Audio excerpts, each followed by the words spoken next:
ನಮಸ್ತೆ. ವಧು ಸೀರಿಯಲ್ನ 73ನೇ ಸಂಚಿಕೆಗೆ ಸ್ವಾಗತ. ಇನ್ನು ಯಾರೆಲ್ಲ ನನ್ನ ಚಾನಲ್ಗೆ ಸಬ್ಸ್ಕ್ರೈಬ್ ಆಗಿಲ್ಲ, ಸಬ್ಸ್ಕ್ರೈಬ್ ಮಾಡಿಕೊಂಡು ಸಪೋರ್ಟ್ ಮಾಡಿ. ಈಗಾಗಲೇ ಸಬ್ಸ್ಕ್ರೈಬ್ ಮಾಡ್ಕೊಂಡಿರೋರಿಗೆಲ್ಲರಿಗೂ ಧನ್ಯವಾದಗಳು. ತನಗಾಗಿದ್ದ ನೋವನ್ನ ಎಲ್ಲರ ಹತ್ರ ಹೇಳ್ಕೊತಾ ಇರ್ತಾಳೆ. ಬೆಳಗ್ಗೆ ನನ್ನ ಗಾಡಿಗೆ ಪೆಟ್ರೋಲ್ ಹಾಕಿಸ್ಕೊಂಡು ಅಪ್ಪನ ಹತ್ರನೇ ಬಿಲ್ಲಿಸ್ಕೊತೀನಿ ಅಂತ ನಾನು ಅಂದ್ಕೊಂಡಿರಲಿಲ್ಲ ಅಮ್ಮ. ಇಂತಹ ಪರಿಸ್ಥಿತಿ ನನಗೆ ಒಂದಿನ ಬರುತ್ತೆ ಅಂತ ನಾನು ಖಂಡಿತ ಅಂದ್ಕೊಂಡಿರಲಿಲ್ಲ ಅಮ್ಮ ಅಂತ ವಧು ದೇವಕಿ ಹತ್ರ ಹೇಳ್ತಾಳೆ. ದಯವಿಟ್ಟು ಯಾಕಿಂತ ಕೆಲ್ಸಕ್ಕೆ ಸೇರ್ಕೊಂಡ್ರಿ ಅಂತ ದಯವಿಟ್ಟು ಹೇಳಿ ಅಪ್ಪ, ಏನಾಗಿತ್ತು ಅಪ್ಪ ಅಂತ ಕೇಳ್ತಾಳೆ ವಧು. ಅದಕ್ಕೆ ಶಂಕರ್ ಅವರು, ಏನಿಲ್ಲ ಮಗಳೇ, ಮನೇಲಿ ಕೂತು ಬೇಜಾರಾಗಿತ್ತು, ಅದಕ್ಕೆ ಸೇರ್ಕೊಂಡೆ ಅಂತ ಹೇಳ್ತಾರೆ. ವಧು, ಇಲ್ಲ ಅಪ್ಪ, ಮತ್ತೆ ಸುಳ್ಳು ಹೇಳಬೇಡಿ, ಕರೆಕ್ಟಾಗಿ ಹೇಳಿ ಅಂತ ಕೇಳ್ತಾಳೆ.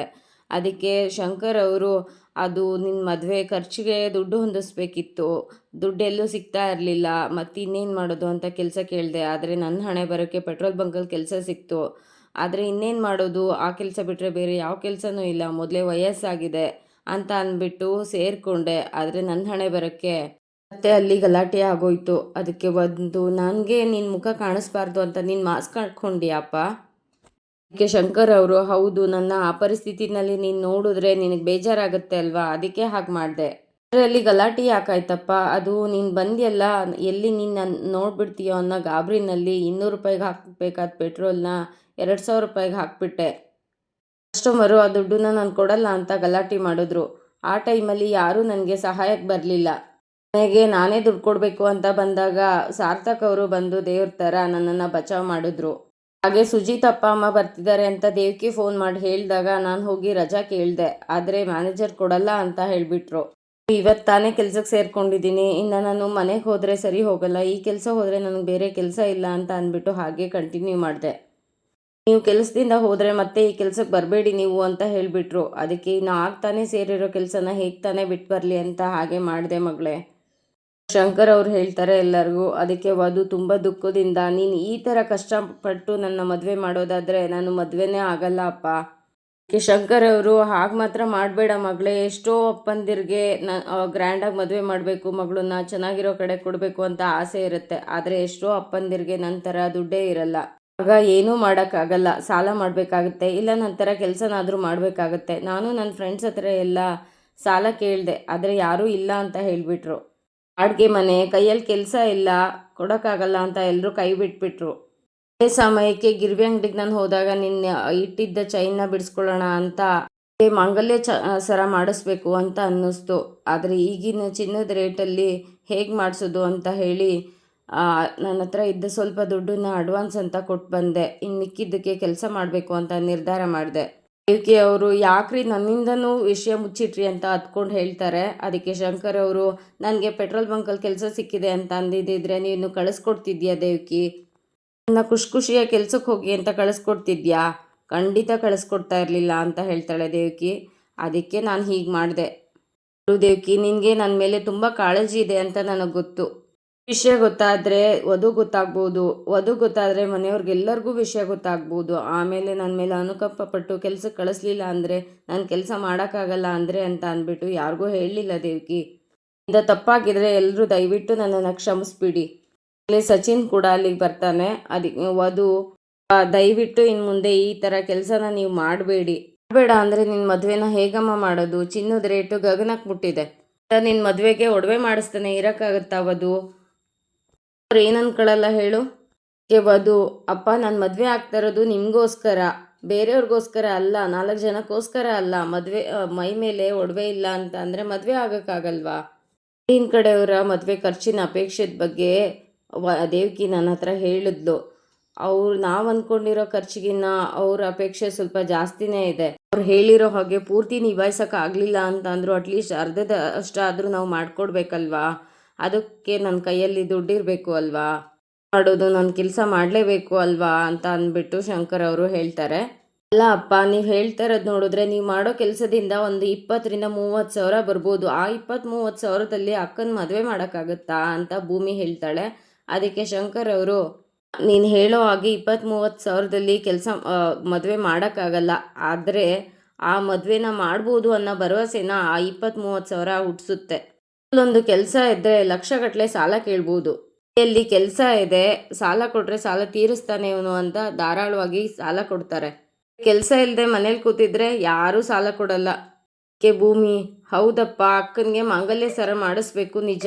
ಆದರೆ ಸುಜಿತ್ ಅಪ್ಪ ಅಮ್ಮ ಹೇಳಿರೋ ಹಾಗೆ ಅಷ್ಟೊಂದು ದುಡ್ಡು ಖರ್ಚು ಮಾಡಿ ಮದುವೆ ಮಾಡೋಕ್ಕಾಗತ್ತಾ ಅಕ್ಕಂದು? ಅವ್ರ ಆಸೆನ ಹಂಚ್ಕೊಂಡು ಹೋಗಿದ್ದಾರೆ. ಹಾಗಂತ ನಾವು ಈಗಲೇ ಮದುವೆ ಮಾಡ್ಕೊಡೋಕ್ಕಾಗಲ್ಲ ಅಂತ ಹೇಳಿದ್ರೆ ಅವ್ರಿಗೆ ಬೇಜಾರಾಗಲ್ವಾ ಭೂಮಿ? ನಮ್ಮ ಕೈಲಾದ ಪ್ರಯತ್ನ ನಾವು ಮಾಡೋಣ ಅಂತ ಕಾಲಕ್ಕೆ ಆಗಲ್ಲ ಅಂತ ಅಂದಾಗ ಅವ್ರನ್ನ ಕರೆಸಿ ನಮ್ಮ ಕೈಲಿ ಆಗಲ್ಲ, ನಮ್ಮ ಕೈಲಿ ಆಗೋದಿಷ್ಟೇ ಅಂತ ತಿಳಿಸಿದ್ರಾಯ್ತು ಅಂತ ಶಂಕರ್ ಅವ್ರು ಹೇಳ್ತಾರೆ.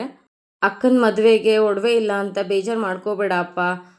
ಹೇಗೂ ಅಕ್ಕಂದು ನೆಕ್ಲೆಸ್ಸು ಸಹನಾ ಅಕ್ಕ ಹತ್ರನೇ ಇದೆ, ಅದನ್ನು ಅಕ್ಕನ ಮದುವೆಗೆ ಹಾಕಿದ್ರಾಯ್ತು ಅಲ್ವಾ ಸಹನಾ ಅಕ್ಕ? ಭೂಮಿ ಹೇಳ್ತಾಳೆ. ಅದಕ್ಕೆ ಸಹನಾ, ಹೌದು ಭೂಮಿ, ಎಷ್ಟೇ ಆದರೂ ಆ ನೆಕ್ಲೆಸ್ಸು ವಧು ಅಕ್ಕಂದೇ ಅಲ್ವಾ, ಅವಳು ಯಾವಾಗ ಕೇಳ್ತಾಳೋ ಆವಾಗ ಅದನ್ನು ಕೊಡ್ತೀನಿ ಅಂತ ಹೇಳ್ತಾಳೆ. ಅದಕ್ಕೆ ಸಚಿನ್ ಮನಸ್ಸಲ್ಲೇನೆ ಈ ಲಿಪ್ಸ್ಟಿಕ್ ರಾಣಿ ಅದಕ್ಕೂ ಕಣ್ಣು ಹಾಕ್ಬಿಟ್ಲಾ ಅಂತ ಅನ್ಕೊತಾ ಇರ್ತಾನೆ. ಮದುವೆ ಮಾಡಬೇಕು ಅನ್ನೋ ಅಂಥದ್ದು ಅಪ್ಪ ಅಮ್ಮಂದಷ್ಟೇ ಜವಾಬ್ದಾರಿ ಆಗಿರಲ್ಲ ಅಪ್ಪ, ನನ್ನ ಕೈಲಾದಷ್ಟು ನಾನು ಸಹಾಯ ಮಾಡ್ತೀನಿ ಅಂತ ವಧು ಹೇಳ್ತಾಳೆ.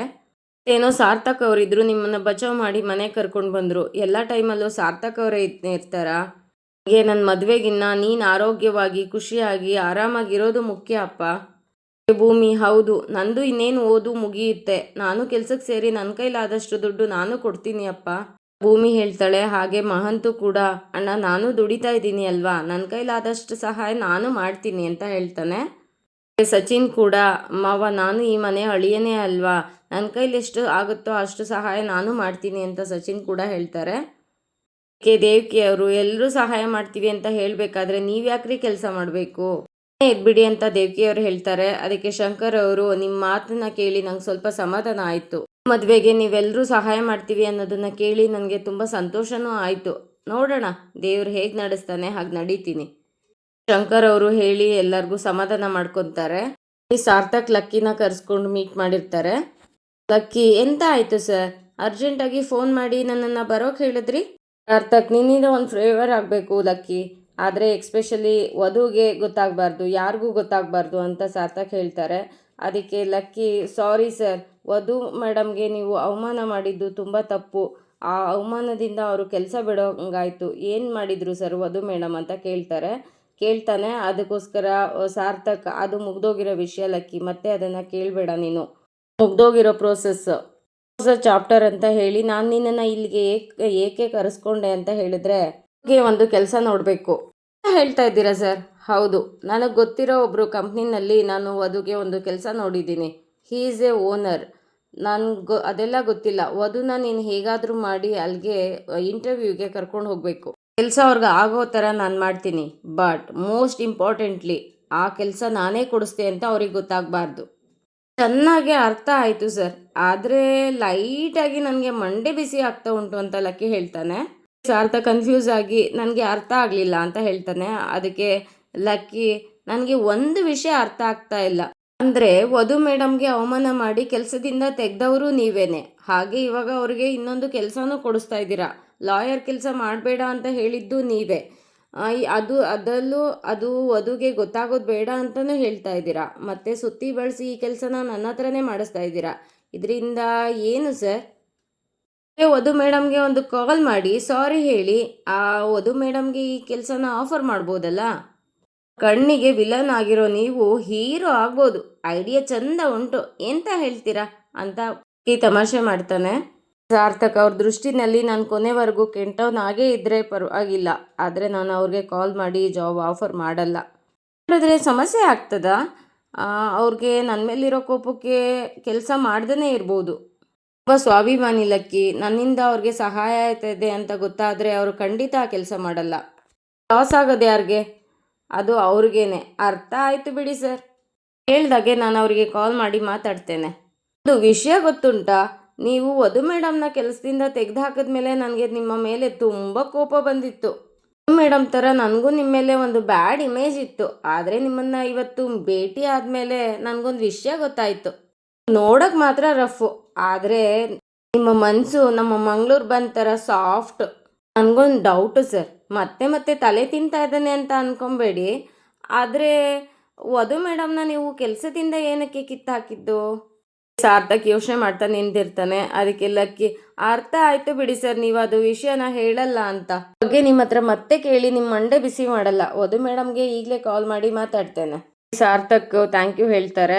ಅದಕ್ಕೆ ಲಕ್ಕಿ, ನೀವೆಂತಕ್ಕೆ ಸರ್ ಥ್ಯಾಂಕ್ ಯು ಹೇಳೋದು, ನಾನು ನಿಮಗೆ ಥ್ಯಾಂಕ್ ಯು ಹೇಳಬೇಕು ವಧು ಮೇಡಮ್ಗೆ ಕೆಲಸ ನೋಡಿದ್ದಕ್ಕೆ ಅಂತ ಹೇಳಿ. ಸರಿ ಸರ್, ನಾನು ವಧು ಮೇಡಮ್ಗೆ ಈಗಲೇ ಫೋನ್ ಮಾಡಿ ಮಾತಾಡ್ತೇನೆ, ನಾನಿನ್ನು ಬರ್ತೀನಿ ಅಂತ ಲಕ್ಕಿ ಅಲ್ಲಿಂದ ಹೊರಡ್ತಾನೆ. ಮಹಂತನ ಗೀತಾ ರೂಮಿಗೆ ಕರ್ಕೊಂಡು ಬಂದು ಬೈತಾ ಇರ್ತಾಳೆ. ಅವ್ರ ಸಂಬಂಧನ ವಧುಗೆ ಏನಾಗಬೇಕು ಮಹಂತು ಅನ್ನೋದನ್ನ ಚೆನ್ನಾಗಿ ಎಕ್ಸ್ಪ್ಲೇನ್ ಮಾಡ್ತಾ ಇರ್ತಾಳೆ. ನೀವು ಚಿಕ್ಕಪ್ಪ ಅವಳಿಗೆ, ಚಿಕ್ಕಪ್ಪ ಚಿಕ್ಕದಾಗಿ ಯೋಚನೆ ಮಾಡಿ, ಚಿಕ್ಕವರಾಗೇ ಇರಿ.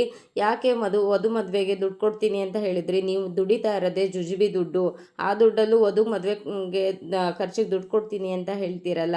ನಮ್ಮ ಮಗಳು ದೊಡ್ಡೋಳಾಗ್ತಾ ಇದ್ದಾಳೆ, ಅವಳಿಗೆ ಮದುವೆಗೆ ವಿದ್ಯಾಭ್ಯಾಸಕ್ಕೆ ದುಡ್ಡು ಬೇಡವಾ, ಅದಕ್ಕೆ ನಾವು ದುಡ್ಡು ಕೂಡಿ ಇಡೋದು ಬೇಡವಾ, ನಿಮಗೆ ತಲೆಯಲ್ಲಿ ಬುದ್ಧಿ ಇದೆಯೋ ಇಲ್ವೋ, ಹೇಗೆ ನೀವು ವಧು ಮದುವೆಗೆ ದುಡ್ಡು ಕೊಡ್ತೀರಾ, ನಾನು ನೋಡ್ತೀನಿ ಅಂತ ಅಂದ್ಬಿಟ್ಟು ಗೀತಾ ಮಹಂತುಗೆ ಬೈತಾಳೆ. ದಿಶಾ ಕೇಳಿಸ್ಕೊತಾ ಇರ್ತಾಳೆ, ತುಂಬ ಬೇಜಾರಾಗಿ ಆಚೆ ಹೋಗ್ತಾಳೆ. ಈಗೇನು ನಾನು ಅಣ್ಣ ಅತ್ತಿಗೆಗೆ ಹೋಗಿ ದುಡ್ಡು ಕೊಡಲ್ಲ ಅಂತ ಹೇಳ್ಬಿಟ್ಟು ಬರಲ್ಲ ಅಂತ ಮಹಂತು ಹೇಳ್ತಾನೆ. ಬುದ್ಧಿ ಇರೋರು ಯಾರಾದರೂ, ಮರ್ಯಾದೆ ಇರೋರು ಯಾರೂ ನಿಮ್ಮ ಥರ ಮಾಡೋದಿಲ್ಲ. ಈಗಲೇ ಹೋಗಿ ಹೇಳಿದ್ರೆ ಏನಾಗುತ್ತೆ ಗೊತ್ತಾ, ಈ ಮದುವೆ ಖರ್ಚಿಂದ ಹೇಗೆ ತಪ್ಪಿಸ್ಕೋಬೇಕು, ಹೇಗೆ ನುಳ್ಸ್ಕೋಬೇಕು ಅಂತ ನನಗೆ ಗೊತ್ತು, ಅದಕ್ಕೊಂದು ನನ್ನ ಐಡಿಯಾ ಇದೆ ಅಂತ ಗೀತಾ ಯೋಚನೆ ಮಾಡ್ತಾ ಇರ್ತಾಳೆ. ಮಹಂತು ಏನದು ಅಂತ ಕೇಳ್ತಾನೆ. ಪ್ರಿಯಾಂಕಾ ರೂಮ್ನಲ್ಲಿ ಆಚೆ ಈಚೆ ಓಡಾಡಿಕೊಂಡು ಯಶೋಮತಿ ಅವರು ನನ್ನ ರೂಮ್ ಕಡೆ ಬರ್ತಾ ಇದ್ದಾರಾ ಅಂತ ಅಂದ್ಬಿಟ್ಟು ನೋಡ್ತಾ ಇರ್ತಾಳೆ. ಯಶೋಮತಿ ಅವರು ಬರೋಕ್ಕೆ ಶುರುವಾಗ್ತಾರೆ. ಬರೋದು ನೋಡಿಕೊಂಡು ಅವಳು ಕೈನ ಇಕ್ಕೊಳ್ಳೋದಕ್ಕೆ ಮುಂದಾಗ್ತಾಳೆ. ಅಷ್ಟರೊಳಗಡೆ ಯಶೋಮತಿ ಅವ್ರು ಬಂದು, ಪ್ರಿಯಾಂಕಾ ಏನು ಮಾಡ್ಕೊತಾ ಇದೆಯಾ, ಬಿಡಮ್ಮ ಬಿಡಮ್ಮ ಅಂತ ಹೇಳ್ತಾರೆ. ಅದಕ್ಕೆ ಪ್ರಿಯಾಂಕಾ, ಬಿಡಿಯತ್ತೆ, ನನ್ನನ್ನು ಸಾಯೋಕ್ಕೆ ಬಿಡಿಯತ್ತೆ. ಇಲ್ಲ ಪ್ರಿಯಾಂಕಾ, ಬಿಡು ಬಿಡು ಅಂತ ಚಾಕ್ನ ಕಿತ್ಕೊಳಕ್ಕೆ ಹೋಗ್ತಾರೆ. ಇಲ್ಲ ಅತ್ತೆ ಬಿಡಿಯತ್ತೆ, ನನ್ನ ಪಾಡಿಗೆ ನನ್ನನ್ನು ಸಾಯೋದಕ್ಕೆ ಬಿಡಿಯತ್ತೆ ಅಂತ ಕಿರಿಸ್ತಾಳೆ. ಅದಕ್ಕೆ ಯಶೋಮತಿ ಅವರು ಪ್ರಿಯಾಂಕಾ ಅಂತ ಅವಳ ಮೇಲೆ ಕೈ ಎತ್ತುತ್ತಾರೆ. ಯಶೋಮತಿ ಅವರು ಅವಳ ಮೇಲೆ ಕೈ ಎತ್ತಿದ್ದನ್ನು ನೋಡಿ ಪ್ರಿಯಾಂಕಾ ಶಾಕ್ ಆಗಿ ನಿಂತ್ಕೊತಾಳೆ. ಪ್ರಿಯಾಂಕಾ ನಾಟಕ ಮಾಡಿಕೊಂಡು ಅಳೋ ಥರ ಅಳ್ತ್ಕೊಂಡು, ನೀವು ನನ್ನ ಮೇಲೆ ಹೊಡಿತೀರಾ ಅತ್ತೆ, ನೀವು ನನಗೆ ಹೊಡೆಯೋದಕ್ಕೆ ಕೈ ಎತ್ತುತ್ತೀರಾ ಅತ್ತೆ ಅಂತ ಕೇಳ್ತಾಳೆ. ಅದಕ್ಕೆ ಯಶೋಮತಿ ಅವರು, ಇಲ್ಲಮ್ಮ ಮಿಸ್ ಆಗಿ ಕೈ ಎತ್ಬಿಟ್ಟೆ ಅಷ್ಟೇ, ನಿನ್ನನ್ನು ಕಳ್ಕೊಬಾರ್ದು, ನೀನು ನನ್ನಿಂದ ದೂರ ಹೋಗಬಾರ್ದು ಅನ್ನೋ ನಿನ್ನ ಮೇಲಿನ ಕಾಳಜಿಗೋಸ್ಕರ ನಾನು ಹಾಗೆ ಮಾಡಿದೆ ಅಮ್ಮ, ಯಾಕಮ್ಮ ಈ ಥರ ನಿರ್ಧಾರ ತಗೊಂಡೆ, ಸಾಯೋ ಅಂಥದ್ದು ಏನಮ್ಮ ಆಗಿದೆ ಅಂತ ಅಂದ್ಬಿಟ್ಟು ಪ್ರಿಯಾಂಕಾ ಹತ್ರ ಯಶೋಮತಿ ಹೇಳ್ತಾರೆ. ಹಾಗೆ ನಾಟಕನ ಕಂಟಿನ್ಯೂ ಮಾಡಿ, ಯಾವ ಸುಖಕ್ಕೋಸ್ಕರ ಬದುಕಿರಲಿ ಅತ್ತೆ, ಒಂದು ಹೆಣ್ಣು ಗಂಡನ ಜೊತೆ ಸುಖವಾಗಿ ಬದುಕೋಕ್ಕಾಗ್ತಾ ಇಲ್ಲ ಅಂದರೆ ಆ ಹೆಣ್ಣು ಬದುಕಿರ್ಬೇಕಾ? ಯಶೋಮತಿಯವರು, ನೀನು ಸಾಯೋದ್ರಿಂದ ಎಲ್ಲ ಸರಿ ಹೋಗ್ಬಿಡತ್ತಾ? ಅಯ್ಯೋ, ನಾನು ಸಾಯೋದ್ರಿಂದ ಆ ಸಾರ್ಥಕ್ ಆದರೂ ಚೆನ್ನಾಗಿರಲಿ ಅತ್ತೆ ಅಂತ ಪ್ರಿಯಾಂಕಾ ಹೇಳ್ತಾಳೆ. ಅಮ್ಮ ಇಲ್ಲ, ಸಾರ್ಥಕ್ ಹೆಂಡತಿ ಜಾಗದಲ್ಲಿ ನಿನ್ನನ್ನು ಬಿಟ್ಟು ಬೇರೆ ಯಾರನ್ನೂ ನೋಡೋಕ್ಕೆ ನನ್ನಿಂದ ಸಾಧ್ಯ ಇಲ್ಲ.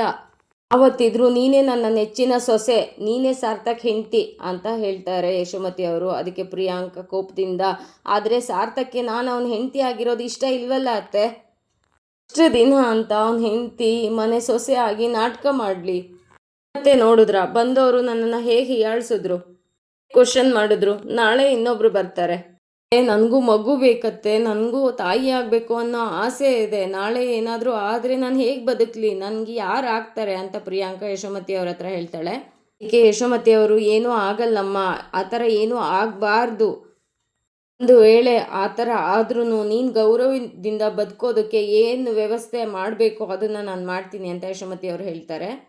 ಏನು ಹೇಳ್ತಾ ಇದ್ದೀರಾ ಅಂತ ಅರ್ಥ ಆಗ್ತಾ ಇಲ್ಲ ಅತ್ತೆ, ಈ ಮನೆಯಲ್ಲಿ ನಿನಗೇನು ಸಿಗಬೇಕೋ ಆ ಗೌರವ, ಸ್ಥಾನ, ಆಸ್ತಿ ಎಲ್ಲವುದು ನಿನಗೆ ಸಿಗೋ ಹಾಗೆ ನಾನು ಮಾಡ್ತೀನಿ.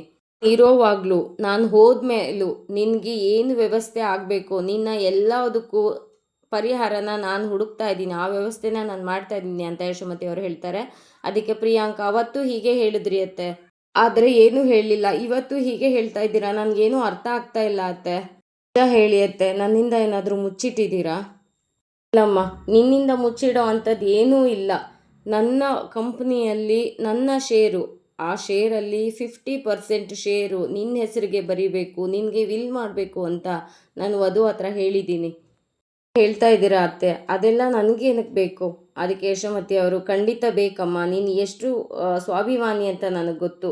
ಈ ವಿಷಯ ಹೇಳಿದ್ದಿದ್ರೆ ಬೇಡ ಅತ್ತೆ ಅಂತ ಅಂದ್ಬಿಟ್ಟು ಇದನ್ನು ತಡಿತಾ ಇದ್ದೆ, ಅದಕ್ಕೋಸ್ಕರ ನಿನಗೂ ಹೇಳಿದೆ, ಈ ಪ್ರೋಸೆಸ್ಸನ್ನು ನಾನು ಶುರು ಮಾಡಿಕೊಂಡಿದ್ದು. ಅದು ಹತ್ರ ಹೇಳಿ ವಿಲ್ಲನ್ನು ಮಾಡಿಸ್ತಾ ಇರೋದು, ಏನು ಆ ಪ್ರೋಸೆಸ್ಸು ಮುಗಿಯೋ ಹಂತಕ್ಕೆ ಬಂದಿದೆ, ಮುಗ್ದೇ ಹೋಗುತ್ತೆ. ದಯವಿಟ್ಟು ಈ ವಿಷಯನ ಯಾರಿಗೂ ಹೇಳಬೇಡಮ್ಮ, ಸಾರ್ಥಕ್ಗಾಗಲಿ ಬೇರೆಯವ್ರಿಗಾಗಲಿ ಯಾರಿಗೂ ಗೊತ್ತಾಗೋದು ಬೇಡ ಅಂತ ಯಶೋಮತಿ ಅವರು ಪ್ರಿಯಾಂಕಾಗೆ ಹೇಳ್ತಾರೆ. ಅದಕ್ಕೆ ಪ್ರಿಯಾಂಕಾ, ಮತ್ತೆ ನಾಟಕನ ಕಂಟಿನ್ಯೂ ಮಾಡಿ, ಇಲ್ಲ ಅತ್ತೆ ನನಗೆ ಈ ಆಸ್ತಿಗಿನ್ನ ನಿಮ್ಮ ಪ್ರೀತಿ ಮುಖ್ಯ ಅಂತ ಹೇಳ್ತಾಳೆ. ಯಶೋಮತಿ ಅವರು ಮತ್ತೆ ಯಾಕಮ್ಮ ಸಾಯೋ ನಿರ್ಧಾರ ಮಾಡಿದೆ ನೀನು ಅಂತ ಬೆಡ್ ಕಡೆ ನೋಡ್ತಾರೆ. ಅಮ್ಮ ಇದು ಅಂತ ಲೆಟರ್ನ ತಗೊಂಡು ಓಪನ್ ಮಾಡಿ ನೋಡ್ತಾರೆ. ಆ ಲೆಟರ್ನಲ್ಲಿ ನನ್ನ ಸಾವಿಗೆ ನಾನೇ ಕಾರಣ, ಲವ್ ಯು ಅತ್ತೆ, ಮಿಸ್ ಯು ಲಾಟ್ ಅಂತ ಅಂದ್ಬಿಟ್ಟು ಬರೆದು ಇಟ್ಟಿರ್ತಾಳೆ ಪ್ರಿಯಾಂಕಾ. ಅದನ್ನು ನೋಡಿ ಅಯ್ಯೋ ಇದರಿಂದನೇ ಗೊತ್ತಾಗುತ್ತಮ್ಮ ನಿನಗೆ ನನ್ನ ಮೇಲೆ ಎಷ್ಟು ಪ್ರೀತಿ ಇದೆ ಅಂತ, ಯಾವತ್ತೂ ಈ ಥರ ಕೆಲಸ ಮಾಡಲ್ಲ ಅಂತ ನನಗೆ ಭಾಷೆ ಕೊಡು ಅಂತ ಭಾಷೆ ತಗೊತಾರೆ ಪ್ರಿಯಾಂಕಾಯಿಂದ. ಮುದ್ದು ಕಂದ, ನನ್ನ ಮುದ್ದಿನ ಸೊಸೆ, ನೀನು ಯಾವಾಗಲೂ ಚೆನ್ನಾಗಿರಬೇಕು, ನೀನು ಒಂದು ಒಳ್ಳೆ ಆಸ್ತಿವಂತಳಾಗಿ ಒಂದು ಗೌರವದಿಂದ ನೀನು ಬದುಕನ್ನು ನಡೆಸೋದಕ್ಕೆ ನಾನು ಏನು ವ್ಯವಸ್ಥೆ ಬೇಕೋ ಅದನ್ನು ನಾನು ಮಾಡ್ತಾ ಇದ್ದೀನಿ ಅಂತ ಹೇಳಿ ಭರವಸೆ ಕೊಡ್ತಾರೆ ಯಶೋಮತಿ ಅವರು. ಆವಾಗ ಪ್ರಿಯಾಂಕಾ ಥ್ಯಾಂಕ್ ಯು ಅತ್ತೆ ಅಂತ ಯಶೋಮತಿ ಅವ್ರನ್ನ ತಪ್ಕೊತಾಳೆ. ಯಶೋಮತಿ ಅವರು ತುಂಬ ದುಃಖದಲ್ಲಿರ್ತಾರೆ. ಪ್ರಿಯಾಂಕಾ ತುಂಬ ಖುಷಿಯಾಗಿರ್ತಾಳೆ. ಅಲ್ಲಿಗೆ ಪ್ರಿಯಾಂಕಾ ಮಾಡಿದ್ದ ಡ್ರಾಮಾ ವರ್ಕ್ ಆಗಿರುತ್ತೆ. ಇಲ್ಲಿ ದಿಶಾ ಹೊರಗಡೆ ಬಂದು ನಿಂತ್ಕೊಂಡು ಅಳ್ತಾ ನಿಂತಿರ್ತಾಳೆ. ಆವಾಗ ವಧು ಅಲ್ಲಿಗೆ ಬಂದು ಯಾಕೆ ದಿಶಾ ಅಳ್ತಾ ಇದೆಯಾ, ಏನಾಯಿತು ಅಂತ ಕೇಳ್ತಾಳೆ. ಯಾಕೆ ನನ್ನ ಮೇಲೆ ಅಷ್ಟೊಂದು ಕಾಳಜಿ, ನಿಂತ್ಕೊಂಡು ಅಳ್ತಾ ಇದೆಯಾ ಅಂದರೆ ನಾನು ಬೇರೆ ಕಡೆ ನಿಂತ್ಕೊಂಡು ಅಳ್ಳ ಅಂತ ಹೇಳ್ತಾಳೆ. ಅದಕ್ಕೆ ವಧು ಅಲ್ಲ ದಿಶಾ, ಚಿಕ್ಕಮ್ಮ ಏನಾದರೂ ಬೈದ್ರಾ ಅಂತ ಕೇಳಿದೆ. ಮತ್ತೆ ನನ್ನ ಜೊತೆ ಮಾತಾಡಲ್ಲ ಅಂದರೆ ಮತ್ತೆ ಯಾಕೆ ನನ್ನ ಮೇಲೆ ಇಷ್ಟೊಂದು ಕಾಳಜಿ, ಹೋಗು ಅಂತ ಹೇಳ್ತಾಳೆ ದಿಶಾ. ಅದಕ್ಕೆ ವಧು ಆಗಲ್ಲ ದಿಶಾ, ಏನಾದರೂ ನಿನಗೆ ಬೈದ್ರಾ, ಅದಕ್ಕೆ ನೀನು ಹೊರಗಡೆ ಬಂದು ನಿಂತ್ಕೊಂಡು ಅಳ್ತಾ ಇದೆಯಾ ಅಂತ ಕೇಳಿದೆ ಅಷ್ಟೇ ಅಂತ ವಧು ಹೇಳ್ತಾಳೆ. ಹಾಗಾದರೆ ನೀನು ಯಾವತ್ತೂ ನನ್ನ ಜೊತೆ ಮಾತಾಡೋದೇ ಇಲ್ವಾ, ಹಾಗ್ಯಾಕೆ ಹೇಳ್ತೀಯ ದಿಶಾ, ನೀನು ನನ್ನ ಕೊನೆ ತಂಗಿ, ಇನ್ನೊಂದು ಸ್ವಲ್ಪ ದಿನ ಕಾಲ ಬಂದಾಗ ಎಲ್ಲರ ಜೊತೆಗೆ ಮುಂಚೆ ಇದ್ವಲ್ಲ ಹಾಗೆ ಇರೋಣ. ಅದನ್ನು ಬಿಡು, ನೀನು ಮೊದಲು ಯಾಕೆ ಅಳ್ತಾ ಇದೀಯಾ ಅಂತ ಹೇಳು. ಹೋಗಲಿ ಬಿಡು, ನೀ ಹೇಳಲಿಲ್ಲ ಅಂದರೆ ನಿನ್ಗೆ ನನ್ನ ಮೇಲೆ ಇನ್ನೂ ಕೋಪ ಕಮ್ಮಿ ಆಗಿಲ್ಲ ಅಂದರೆ ನಾನೇ ಹೋಗ್ತೀನಿ ಅಂತ ವಧು ಅಲ್ಲಿಂದ ಹೊರಡ್ತಾಳೆ. ಅದಕ್ಕೆ ದಿಶಾ, ವಧು ಇರು ಪ್ಲೀಸ್ ವಧು, ನನ್ನ ಇನ್ಮೇಲೆ ಯಾವತ್ತೂ ಬಿಟ್ಟೋಗಲ್ಲ ಅಂತ ಹೇಳು. ನಮ್ಮಿಬ್ರನ್ನ ಯಾರೇ ದೂರ ಮಾಡ್ತೀವಿ ಅಂತ ಅಂದರೂ ಹ್ಞೂ ಅನ್ಬೇಡ ಅಂತ ದಿಶಾ ಹೇಳ್ತಾಳೆ. ಅದಕ್ಕೆ ನಿನ್ನನ್ನು ಯಾರು ದೂರ ಮಾಡ್ತಾರೆ ಪುಟ್ಟ, ನಾನು ಇಲ್ಲಿಂದ ಹೋಗ್ತೀನಿ ಅಂದೆ, ನಿನ್ನಿಂದ ನಾನು ದೂರ ಹೋಗ್ತೀನಿ ಅಂತ ವಧು ಹೇಳ್ತಾಳೆ. ದಿಶಾ, ಅಮ್ಮ ಮಾಡ್ಬೋದು ಹೇಳ್ತಾ ಇದೀಯಾ, ಹೌದು ಅಂತ ಹೇಳಿ ಅವರಪ್ಪ ಅಮ್ಮ ಮಾತಾಡ್ಕೊಂಡಿದ್ದನ್ನೆಲ್ಲ ವಧು ಹತ್ರ ಹೇಳ್ತಾಳೆ. ಗೀತಾ, ನೀವ್ಯಾಕ್ರಿ ವಧು ಮದುವೆಗೆ ಅಷ್ಟೊಂದು ದುಡ್ಡು ಸಹಾಯ ಮಾಡ್ತೀನಿ ಅಂತ ಹೇಳಿದ್ರಿ ಅಂತ ಹೇಳಿದ್ದನ್ನೋ ಹೇಳ್ತಾಳೆ.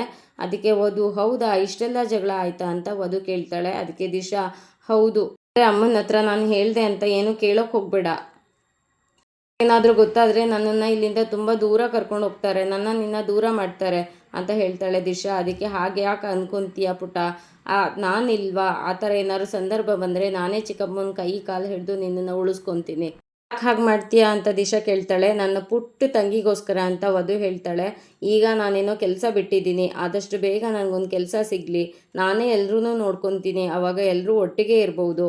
ಅದಕ್ಕೆ ದಿಶಾ, ನಾನು ಹೇಳ್ದಂಗೆ ಮಾಡು, ನೀನು ಖಂಡಿತ ಕೆಲಸ ಸಿಗುತ್ತೆ ಅಂತ ಹೇಳ್ತಾಳೆ. ಏನದು ಅಲ್ಲಿ ಆಕಾಶ ಕಾಣ್ತಾ ಇದೆಯಲ್ಲ ಅದನ್ನು ನೋಡಿಕೊಂಡು ನಿನ್ನ ಮನಸ್ಸಲ್ಲಿ ಏನಿದೆ ಅದನ್ನೆಲ್ಲ ಬೇಡ್ಕೊ, ಆಗುತ್ತೆ ಅಂತ ಹೇಳ್ತಾಳೆ.